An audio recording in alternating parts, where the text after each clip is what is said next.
شباب اليوم نقرأ تعليقات المتابعين. أدري بروحي مشهور. هذا واحد اسمه ابن مريم كاتب انت شيعي لو سني. هذا اول واحد لا تعليق. نروح للثاني. هذا اسمه قرد العراق كاتب اكيد انت مو حقيقي. لا حبيبي اني حقيقي بس انت تغار مني. اليوم تشوفون اشكال والوان. هذا كاتب اتحداك تقول حنين حبيبة رسول. تدلل يا زوج. صحيح كل التعليقات ايجابية بس عريس راح يقرأ التعليقات الغريبة. ما شاء الله التعليقات ما تخلص. اسمه حمودي الإيطالي. هذا أكيد ساكن بالناصرية. كاتب من يا عشيرة أنت؟ طلع صدق من الناصرية. أجمل تعليق هذا اسمه علاوي أبو البلاوي وكاتب استمر كل العراقيين وياك. تسلم حبيبي على راسي أنت والعراقيين.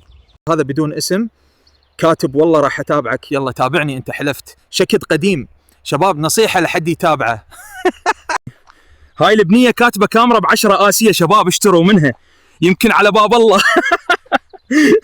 نروح للبعدة. شباب يعني معقولة اللايك والمتابعة بفلوس لو تريد بس تضحك.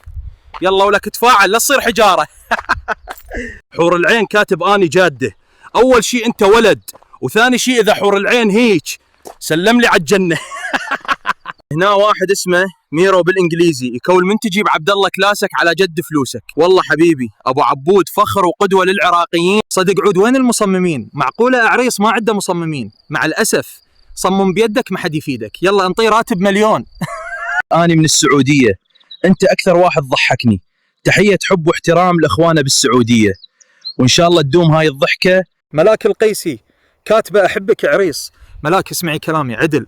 عريس يختلف عن البقية. تعالي خاص.